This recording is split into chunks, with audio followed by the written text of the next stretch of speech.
이 세상에 오신 예수님, 우리 주님, 그분이 가장 원하시는 것은 자기를 믿어 구원을 얻는 것입니다. 예수님은 세상의 구원자이십니다.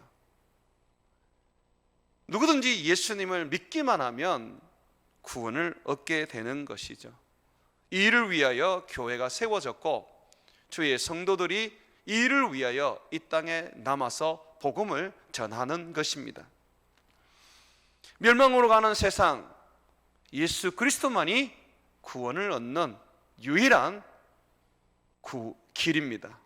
우리가 이것을 전해야 하고 붙잡고 살아야 하는 것이죠. 성도의 삶은 바로 세상을 구원하는 복음을 전하는 것입니다. 말로만 복음을 전하는 것이 아니라 삶을 통하여 복음을 전한다는 것이죠. 그렇기 때문에 우리는 우리의 삶이 우리의 것이 아니라 복음을 전하기 위하여 주님 앞에 드려진 주님의 삶이 되어야 합니다. 주님의 것이 되어야 한다는 말입니다. 오늘 여러분들이 읽었던 말씀 속에 두 성도가 등장합니다. 중풍병 들었다가 고침을 받은 애니야, 그리고 죽었다가 병이 들어 죽었다가 다시 살아난 다비다. 이 성도의 이야기가 등장하는데, 이들의 삶을 통하여서 주님은 우리가 복음 전하는 삶을 어떻게 살아야 하는지를 가르쳐 주시고 있습니다. 복음 전하는 삶이라 그럴 때에 좀 막연한 느낌이 있는데, 오늘 우리가 함께 말씀을 살펴보다 보면 복음 전하는 삶이 바로 이것이구나 라는 그런 깨달음을 얻게 될 것입니다. 먼저 중풍병에 걸렸다가 살아난 애니야입니다. 이 애니야는 루다에 살고 있는 성도였습니다. 8년 동안 중풍병으로 그는 침상에 누워 있었습니다. 언제 예수님을 믿었는지는 잘 모르겠습니다. 추측하건대 아마 중풍병이 걸리고 난 다음에 누군가의 전도에 의하여 예수님을 믿었던 것 같습니다. 그리고 이 베드로가 루다에 신방할 때 베드로를 만나게 되고 베드로에 의해서 그의 병을 고침받은 것이죠. 32절 말씀 한번 보시죠. 그때에 베드로가 사방으로 두루 다니다가 루다에 사는 성도들에게 내려갔더니, 이 베드로의 사역은 안 믿는 사람들을 믿게 하는 이 전도 사역이었지 않습니까? 자, 그런데 베드로의 또 사역을 보니까 곳곳에 흩어져 있는 성도들을 신방해서 그들에게 하나님의 말씀을 가르쳐서 그들을 세우고 믿음을 붙잡아주는 일을 했습니다. 소위 우리가 말하는 말씀 신방한 것이죠. 자, 이 루다에 이제 성도들을 만나러 내려가는데 거기서 애니야를 만나게 됩니다. 33절 보시죠. 거기서 애니야라 하는 사람을 만나매 그는 중풍병으로 침상 위에 누운 지 여럿 해라. 이 애니야는 성도들 중에 한 사람이었습니다. 루다 교회의 성도들 중에 한 사람이었습니다. 자, 이 사람이 베드로를 이제 만나게 되었을 때 베드로가 이제 이 사람을 고치게 되죠. 고치게 되면서 이 일로 인하여서 많은 사람들이 예수님을 믿게 됩니다. 35절 한번 보십시오. 루다와 사론에 사는 사람들이 다 그를 보고 주께로 돌아오니라. 이 애니야가 중풍병에서 고침을 받은 일로 인해서 사람들이 그에게 일어난 이적을 보고 예수님을 믿고 또 예수님을 섬기게 되었다라는 말씀인데, 이 부분을 조금 더 우리가 깊이 좀 다루어야 합니다. 단순하게 중풍병을 주님께서 고치고 또 그 중풍병이 고친 그 어떤 이적을 보고 사람들이 믿었다, 그렇게 생각하기에는 조금 어려운 그런 부분이 있습니다. 이 루다의 사람들과 사론에 있는 사람들은 그를 보고 주님께로 돌아왔는데요, 이 보았다는 것이 그저 병에서 고침을 받았다는 어떤 그것을 의미하기보다는 그가 그 삶이 바뀌어져서 주님을 섬기고 성도들을 섬기는 그 모습을 보면서 돌아왔다라고 그렇게 우리가 볼 수가 있다는 것이죠. 왜 그러냐면 34절에 보게 되면 중풍병으로 8년을 누워있는 애니야에게 베드로가 이렇게 말합니다. 베드로가 이르되 애니야야, 예수 그리스도께서 너를 낫게 하시니 일어나 내 자리를 정돈하라 한데 곧 일어나니. 여기에 보면 베드로가 예수님께서 너를 고치기를 참 원한다라는 얘기를 하셔요. 근데 왜 고치기를 원하느냐 하면 바로 그가 스스로 그 자리에서, 그 침상에서 일어나서 자기의 그 자리를 정돈하고 자기의 자리를 이제 깨끗하게 하고 자기의 삶을 살게 하기 위함이라고 합니다. 중풍병으로 8년을 누워 있었으니까 얼마나 많은 분들이 이 애니야를 섬기며 도왔겠습니까? 가족들은 자기 어떤 시간들을 다 포기하고 또는 삶도 포기하면서 아마 이 애니야를 섬겼을 거예요. 소위 말해서 대소변을 다 받아내면서 또 밥을 먹고 물을 마시고 옷을 갈아입는 거, 심지어는 어떤 무료한 그 시간 함께 이 말벗이 되어주면서 이렇게 보내는 그런 모든 섬김들을 가족들이 해주었을 거예요. 그리고 성도였기 때문에 교회가 이 일을 해주었을 것입니다. 근데 주님께서 이제 애니야에게 이제 그러한 어떤 삶을 더 이상 살지 말라고 말하는 것입니다. 네 스스로 일어나서 너의 손으로 먹고 마시며 너의 손으로 네 자리를 정돈하면서 그렇게 홀로 서라고 말씀하고 있는 것입니다. 사랑하는 여러분, 주님께서 애니야를 고친 것은 그로 하여금 예수님을 믿어 천국에 들어가게 하려는 게 아니었어요. 이미 이 사람은 예수님을 믿는 사람입니다. 몸은 병들어서 침상에 누워 있었지만 그 영혼은 천국을 선물로 얻은 사람, 영생을 얻은 사람이었습니다.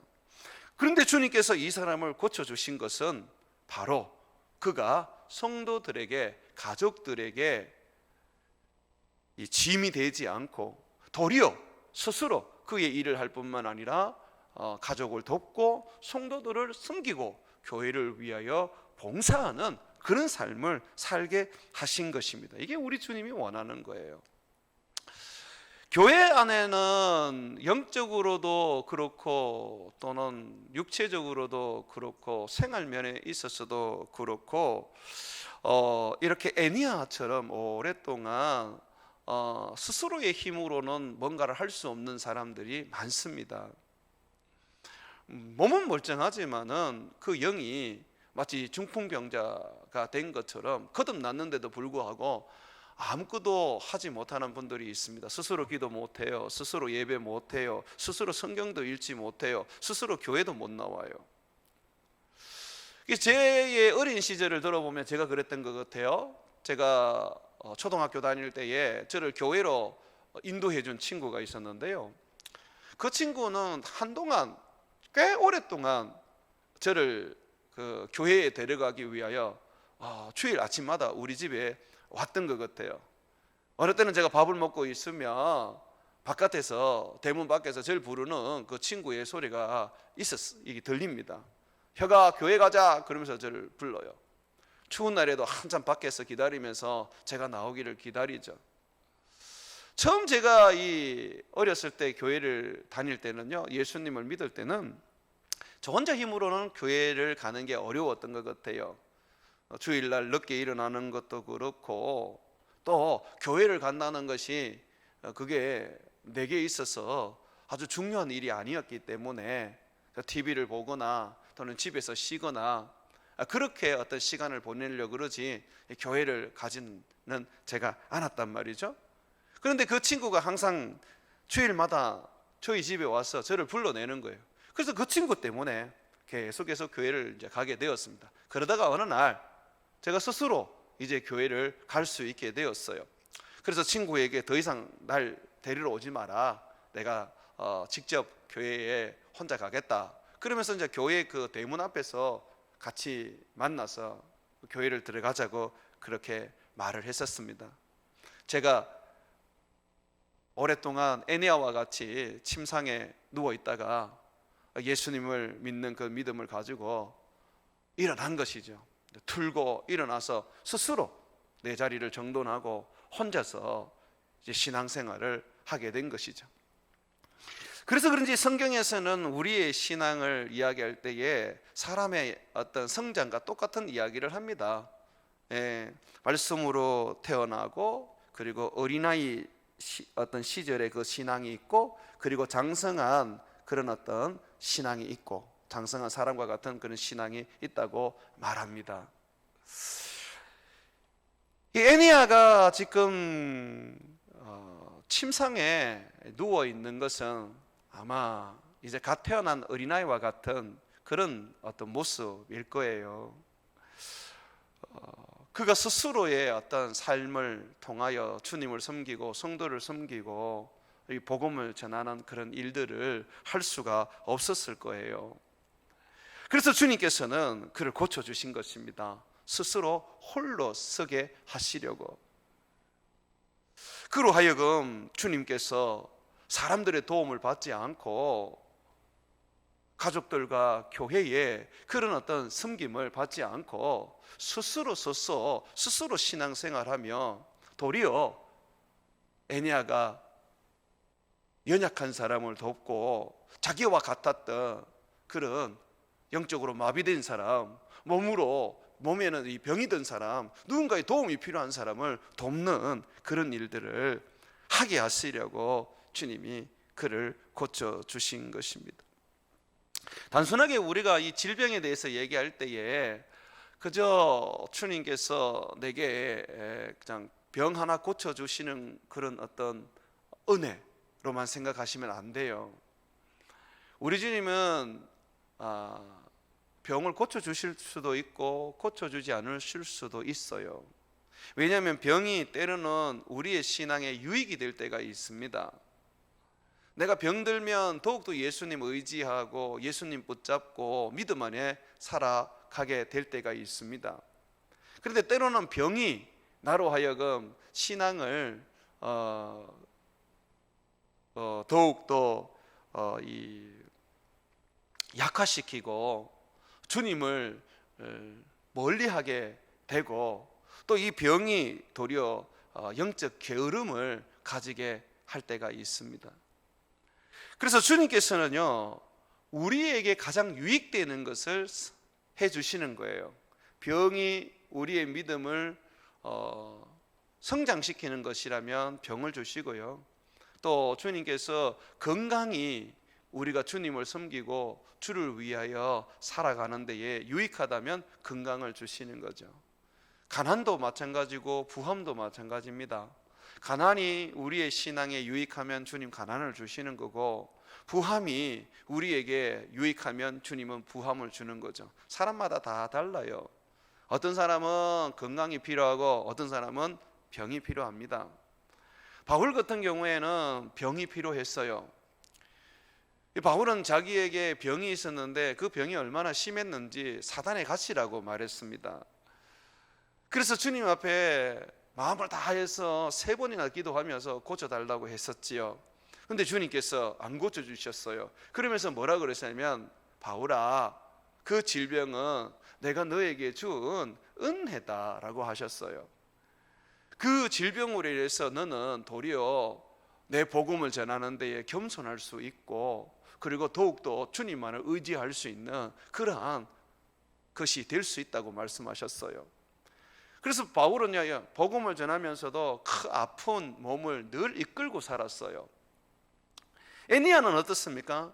애니아는 고침을 받아야 되는 거예요. 중풍병에서 일어나야 되는 거예요. 자기 힘으로 자기 삶을 통하여서 도리어 주를 섬기고 교회를 섬겨야 하는 거예요. 누군가가 그의 어떤 그 섬기기 위해서 애쓰고 힘쓰는 그 어떤 시간들 주님께서 원치 않으시는 거죠.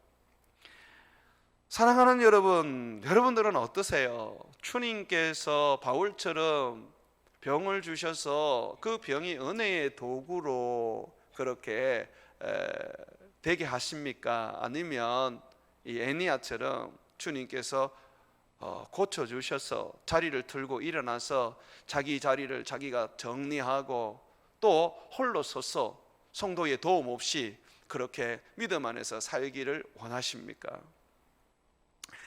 주님은요, 오늘 애니야를 통해서는 우리에게 말씀하십니다.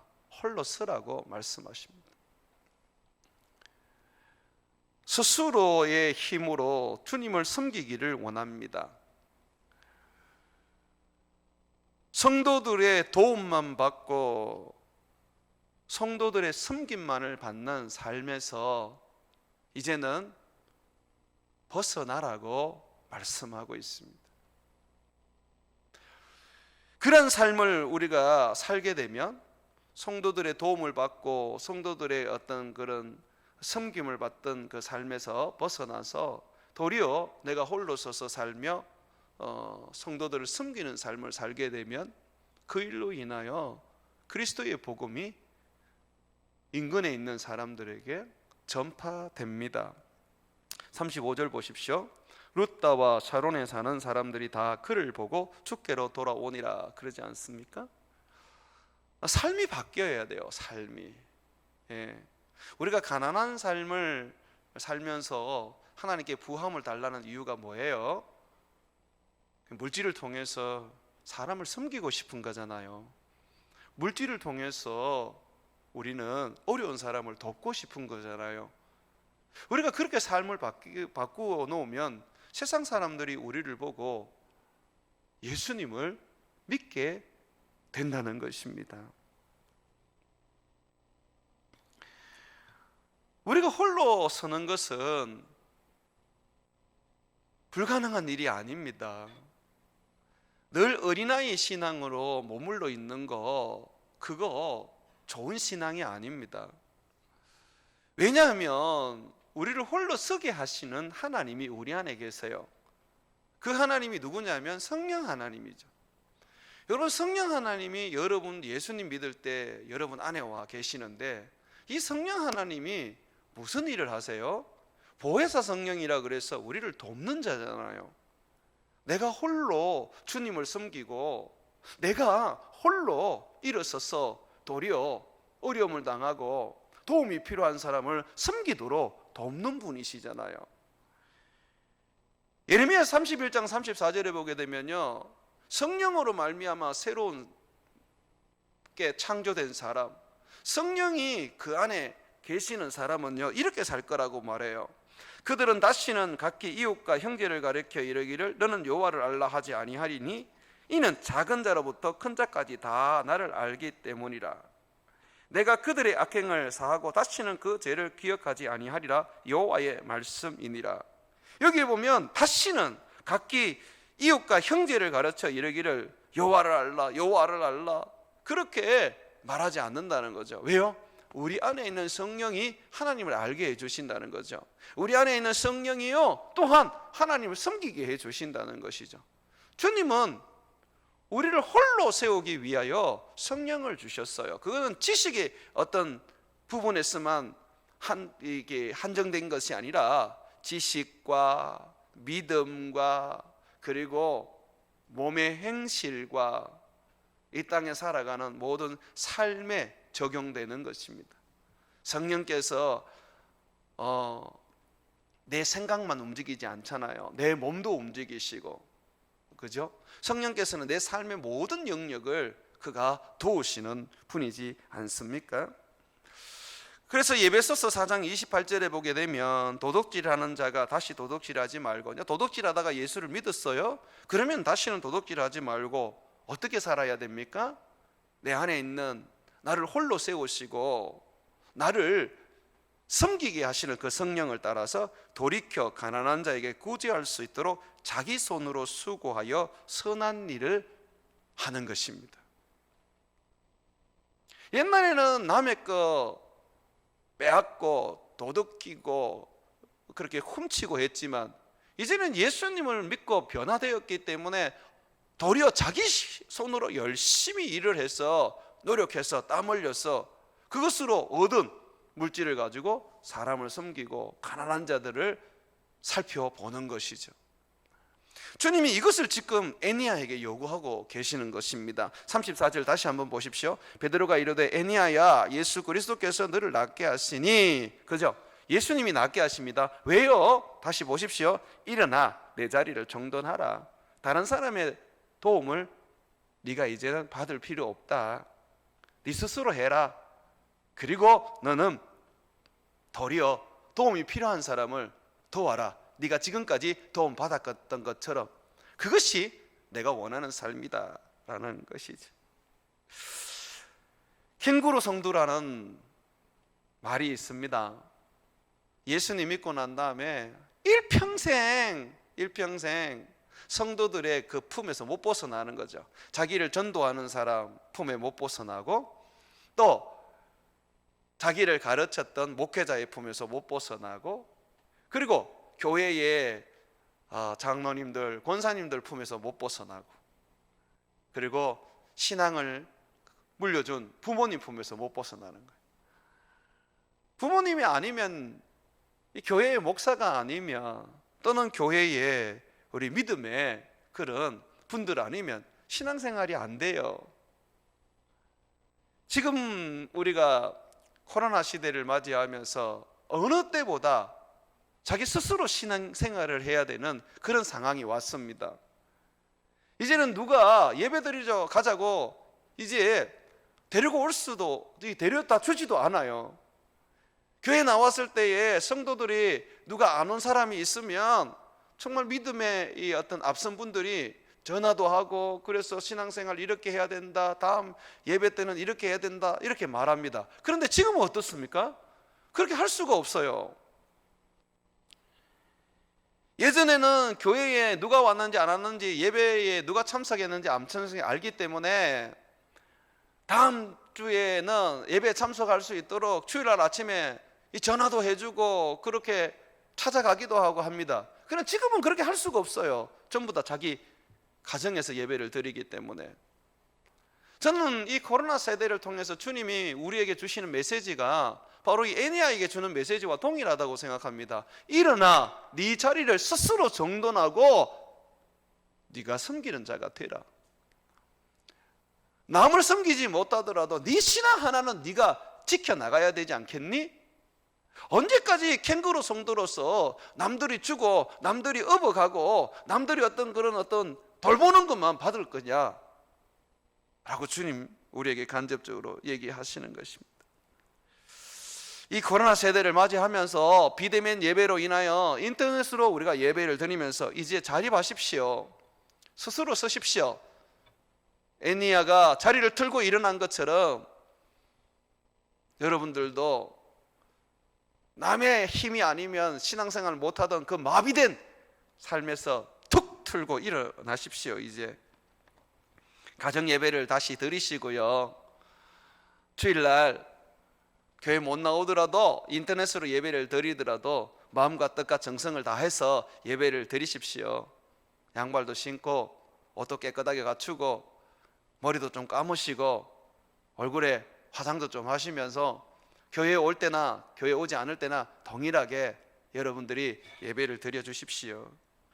여러분들의 이제 방이 교회가 되고 거룩한 골방이 되어서 주님을 만나고 주님과 동행하는 곳이 되어야 합니다. 주님께서는 이렇게 독립하며 살아가는 우리의 어떤 삶, 신앙 안에서 남의 도움을 받고 남의 이끌림을 받던 그 삶에서 이제는 스스로 할 수 있는 삶, 그 삶을 이제 넘어서 섬기는 삶을 살기를 또한 원하십니다. 베드로가 다비다라는 이 여제자를요 다시 살리게 되었는데, 여러분, 성도들이 천국에서 다시 이 땅으로 소환되는 거, 그거 그렇게 달갑지 않는 일 아닙니까? 자, 여러분들이 만약에 천국 가셨어요, 이 세상을 떠나서. 그러면 그 천국에서 여러분들은 어떤 삶을 사시겠습니까? 하나님의 위로를 받으면서 우리 주 예수 그리스도의 그 사랑을 받으면서 정말 너무너무 행복하게 거기에서 살지 않겠습니까? 눈물도 없고 질병도 없고 미움도 없고 고통도 없는 곳이잖아요. 예수님이 계시는 곳 아닙니까? 그런데 어때요, 여러분? 그런데 지금 이 천국에 있는 다비다를 베드로가 기도해서 다시 교회로 소환을 했습니다. 성도들에게는 굉장히 어떤 필요한 일이었지만 다비다에게는 그렇게 좋은 일은 아닌 것 같습니다. 자, 스데반이 예수님 복음 전하다가 순교하여 천국에 갔습니다. 그런데 스데반을 하나님이 세상으로 다시 보내지는 않으셨어요. 야고보라는 사도가 복음을 전하다가 죽었습니다. 그런데 그 사도를 다시 세상으로 보내지는 않았어요. 그런데 이 다비다라는 이 여제자는요 성도를 섬겼는데 주님께서 이 세상으로 다시 보내주셨어요. 교회가 필요한 사람이다 보니까 주님이 보내주신 거예요. 성도들이 너무너무 원하는 사람이다 보니까 우리 주님께서 다시 세상으로 보내주신 거예요. 한번 보십시오. 36절입니다. 욥바에 다비다라 하는 여제자가 있으니 그 이름을 번역하면 도루가라. 선행과 구제하는 일이 심히 많더라. 이 사람은 보십시오. 이 사람은요 도루가라는 이름으로 이제 이 헬라 이름이거든요. 도루가로 이제 번역할 수 있는데 이게 뭐냐, 아름다움이라는 뜻이에요. 이 다비다는 히브리어 이름이고요. 이제 도루가는 헬라어 이름인데 이 여인은 그 이름처럼 정말 아름답대요. 예수님의 향기가 막 이렇게 분출되는 예수님의 꽃이래요. 그가 그렇게 교회에 꽃이 될 수 있었던 게 바로 선행과 구제하는 일이 심히 많았다고 합니다. 이 선행과 구제는 어떤 일이었느냐 하면요, 여러분 39절 보세요. 베드로가 일어나 그들과 함께 가서 이르매 그들이 데리고 다락방에 올라가니 모든 과부가 베드로 곁에 서서 울며, 여기 모든 과부는 교회의 과부입니다. 이 교회의 모든 과부들이 울며 서서 뭐라 그럽니까? 이 도루가가 그들과 함께 있을 때에, 살아 있을 때에 지었던 속옷과 겉옷을 내보이면서 살려달라고 그럽니다. 우리가에게 너무너무 소중한 사람이라고, 우리를 지극정성 섬기고 돌보았던 사람이라고, 그 사람 좀 다시 살려달라고 그래요. 학자들에 의하면요, 이 다비다가 병들어 죽은 것은 그가 선행과 구제를 하면서 자기 몸을 돌보지 않았기 때문에 병이 들었고 그래서 죽었다고 말을 해요. 그 왜 그러냐면 여기 보면 속옷도 짓고 겉옷도 짓잖아요. 속옷도 짓고 겉옷도 짓는데 이게 기계로 그 당시에 만드는 게 아니지 않습니까? 손으로 한 땀 한 땀 이렇게 엮어서 지어서 만든 옷이지 않습니까? 이 과부들을 위해서 이 도루가가 밤낮을 정말 자지 않고 그렇게 옷을 지으면서 이 과부들을 섬겼던 거예요. 그렇기 때문에 또 이 사람이 죽으니까 과부들이 마치 자책을 하면서 우리를 섬기다가 이렇게 죽었다, 우리 때문에 병들어 죽었다 그러면서 막 아파했던 거 아니겠습니까? 자, 이렇게 교회를 섬기고 성도를 섬기니까 주님 어떻게 해요? 다시 살려 보내시는 거예요. 성도의 삶이 바로 이런 삶이 되어야 한다는 것입니다. 그럴 때에 세상 사람들이 우리의 모습을 보고 예수님을 믿는다는 것이죠. 한번 보세요. 42절에 온 요파 사람이 알고 많은 사람이 주를 믿더라. 여기서 안다는 게 뭐예요? 뭘 알아요? 도루가가 다시 살아났다, 죽은 자다가 살아났다라는 그 정도입니까? 아니잖아요.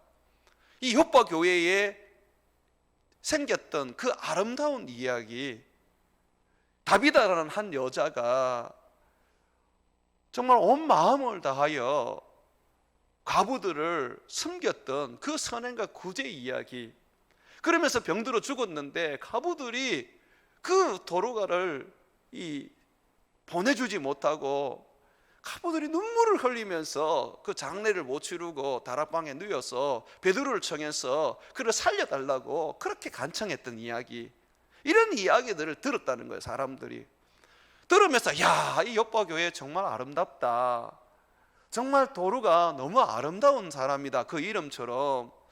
야, 과부들이 그 은혜를 갚는 사람들이네. 과부들이 참 그 다비다가 죽었을 때에 참 애통해하면서 저렇게 소중하게 여겼구나. 그게 감동되어서 그렇게 예수님을 그들이 믿은 거 아닙니까? 그 얘기를 지금 하고 있는 거잖아요. 왜냐하면 이적과 기적 때문에 예수님을 믿는 일이 그렇게 많지 않아요. 예수님께서 10문둥병자를 고쳤는데요, 다 깨끗함을 받았는데 그 중에 예수님을 믿은 사람은 한 명밖에 없어요. 10분의 1이 예수를 믿는단 말이죠, 기적과 이적을 행하게 되면. 그런데 있잖아요, 삶이 변화되면요 10분의 1이 아니라 그 가족이 예수를 믿고 그 지역이 예수를 믿게 된다는 것입니다. 저희 어머니가 예수님을 믿었을 때 삶이 바뀌셨어요. 그 삶이 바뀌니까 가장 먼저 우리 어머니가 이렇게 달라지신 게 뭐냐면 며느리들에 대해서 대하는 게 달라지셨어요. 옛날에는 며느리들을 사사건건 트집 잡아서 예먹이고 며느리들이 시어머니 때문에 허건 날 울도록 그렇게 만들었어요. 근데 예수님 믿고 난 다음에 우리 어머니가 며느리들을 사랑하고 소중하게 여기고 그렇게 귀하게 여기면서 섬기는 거예요. 저희 형수님이 지금은 사모가 되었습니다. 오늘날 저에게 와서 하는 말이 나 예수님 믿겠다 그러는 거예요. 왜냐하면 어머니가 저렇게 달라지신 걸 보니까 예수님이 정말 살아계신 것 같다고. 어머니가 귀신에 들렸던 그런 일이 있었는데 그 귀신에서 자유함을 얻어서 고침을 받았는데도 그런 일은 없었어요. 어머니의 삶이 바뀌니까 형수님이 예수님을 믿겠다 그러시더라고요. 저희 처가에 가면 의성 대사라는 곳인데요, 예전에는 100%가 예수님을 믿었대요. 그 주민들이. 왜 그렇게 믿었느냐 하면 거기에서 예수 믿은 사람들이 전부 다 삶이 바뀌니까 그 삶을 보니까 거기 가서 교회에 가서 자기도 이제 살고 싶은 거예요. 그러니까 여러분, 이적과 기적이 일어난 것은 우리의 삶을 변화시키는 것이고 삶이 변화돼 버리면 예수님을 믿게 되는 거예요.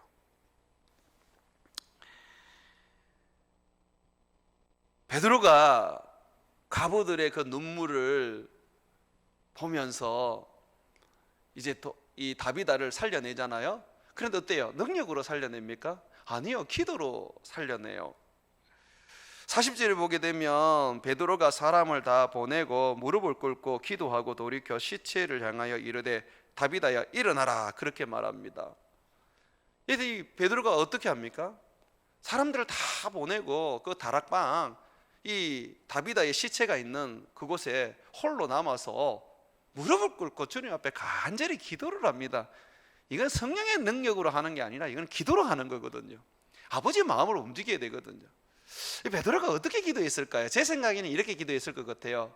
하나님 아버지, 이 다비드가 지금 천국에 있는데 얼마나 그가 이 땅에서의 고생을 했습니까? 이제 그곳에서 주님의 위로를 받고 주님께서 축복하시고 평안을 주시는데, 주님 다시 돌려보내야 되겠습니다. 지금 이 과부들 보십시오. 이 요파 교회 보십시오. 눈물바다가 되었습니다. 고통스러워합니다. 다비다를 너무너무 그들이 그리워하고 있습니다. 주님, 제가 볼 때 다비다가 다시 와서 이 가부들을 섬겨야겠습니다. 이 가부들의 눈물을 닦아주는 그런 삶을 살아야 되겠습니다. 그런 기도를 했지 않겠어요? 그러니까 하나님께서 그 마음이 움직이신 것 같아요. 그래, 내 사랑하는 자녀들 이 땅에서 고통받고 유린하고 방황하고 배고픔과 서러움 속에 있는 내 자녀들, 특히 내 가부들, 그래, 내가 그들을 위해서 내가 보내주마. 주님이 보내주신 거죠. 여러분, 사도 바울이요, 천국에 너무너무 가고 싶어 했었어요. 주님이 계시는 그곳에 주님과 함께 살고 싶어 했어요. 그럼에도 불구하고 그는 또한 이 땅에 머물러 있어야 하는 것을 알고 있었어요. 왜냐하면 교회 성도들 때문이었습니다.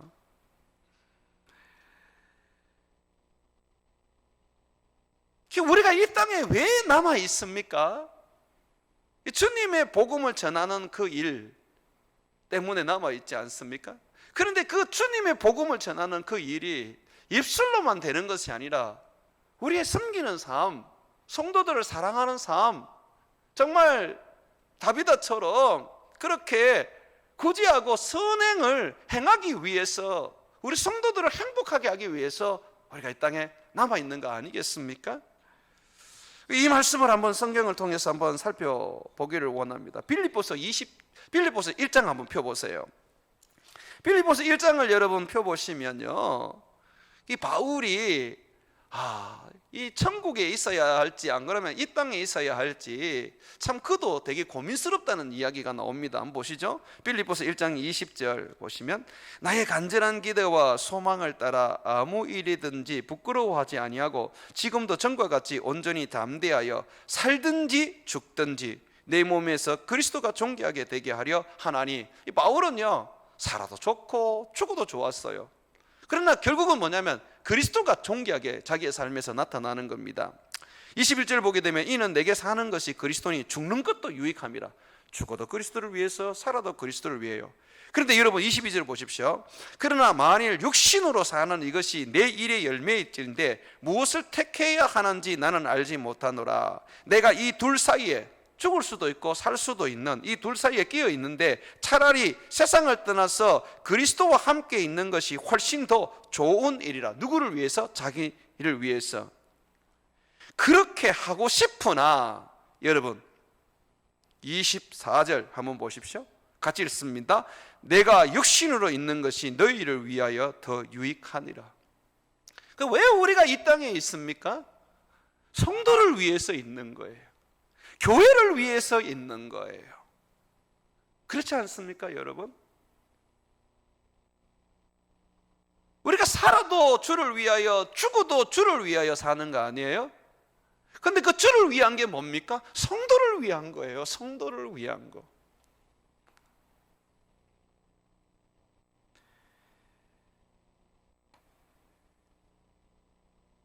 도로가를 다시 살린 거 참 놀라운 주님의 은혜이며 또한 교회를 위한 주님의 마음입니다.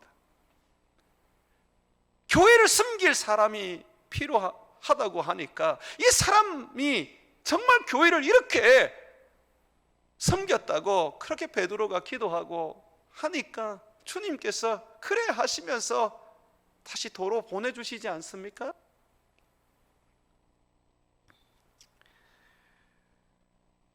단순하게 그냥 다비다가 죽었다가 살아났다, 참 놀라운 기적이지 않는가? 이 일로 요파 사람들이 예수님을 믿었다라고 생각하면 안 돼요.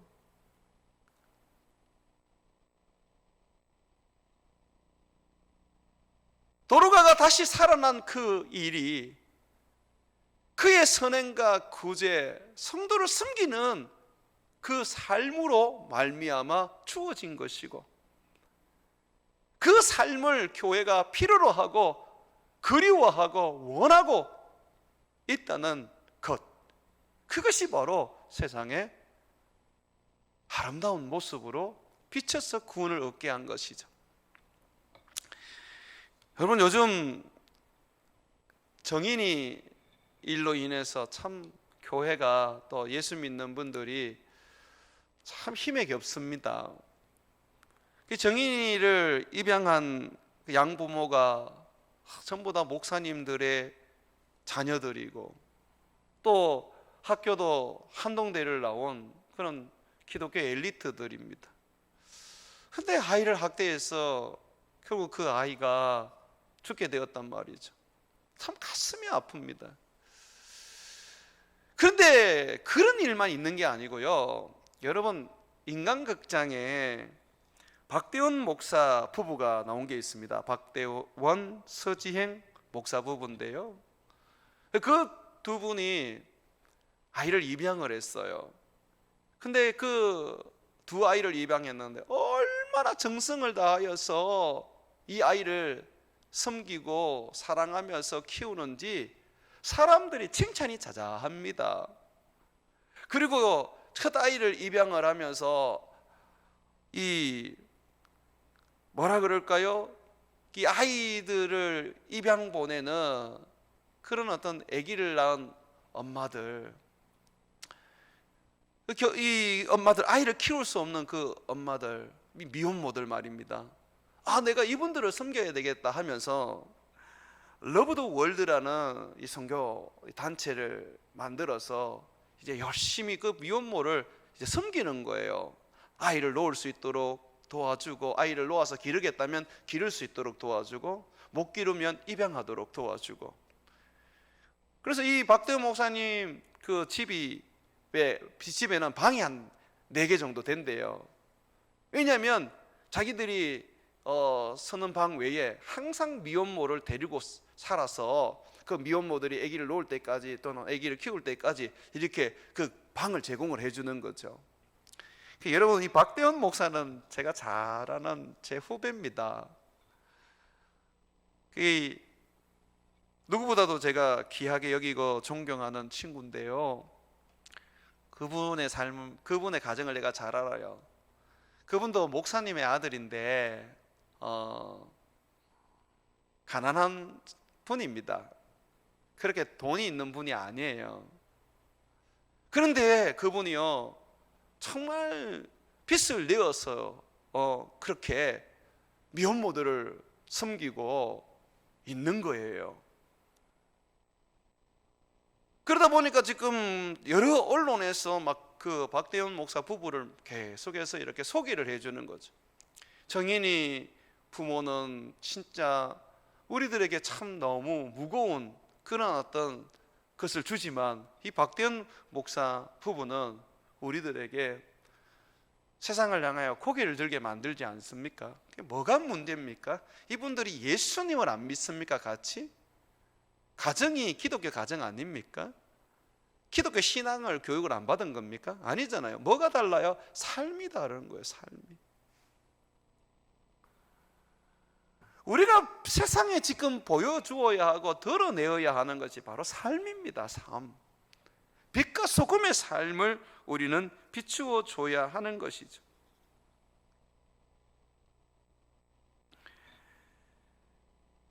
주님이 이 세상에 오신 것은 섬기기 위하여 오셨다 그래요. 마태복음 20장 28절에 보게 되면 인자가 온 것은 섬김을 받으려 함이 아니야 도리어 섬기려 하고 자기 목숨을 많은 사람의 대성물로 주려 함이니라. 우리를 희생해서 사람을 살리는 거예요. 우리가 이제 복음을 입으로 전하던 것을 우리는 부끄러워해야 합니다. 삶으로 반드시 복음을 전하는 것으로 바뀌어져야 합니다. 종교적인 삶에서 이제는 예수님의 제자로서 빛과 소금의 삶을 사는 것으로 바뀌어져야 합니다. 그럴 때에 세상이 주님 앞에 돌아오게 되는 것입니다.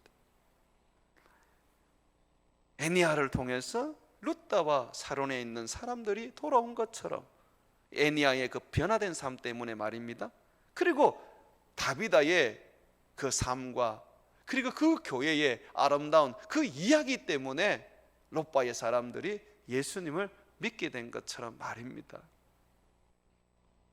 사랑하는 성도 여러분, 우리 주님은 오늘 베드로를 통하여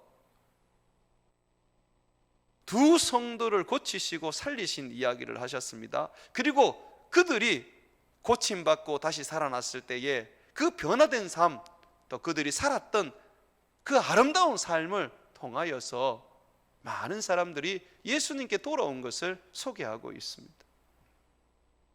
우리 교회가 그랬으면 좋겠어요. 여러분들의 삶이 변화되고 달라지고 스스로 홀로 서서 도움을 받는 삶이 아니라 도움을 주는 삶이 되어서 세상 가운데에 여러분들 때문에 예수님이 사람들에게 존경을 받기를 참으로 원합니다. 그래서 우리 베들로 교회는 말만 복음 전하는 교회가 아니라 말만 복음을 전하는 것은 부끄럽게 여기는 교회가 되고, 우리는 변화된 삶으로서 아름다운 삶으로서 예수님을 전하고 예수님을 드러내는 그런 인생 되기를 원합니다. 우리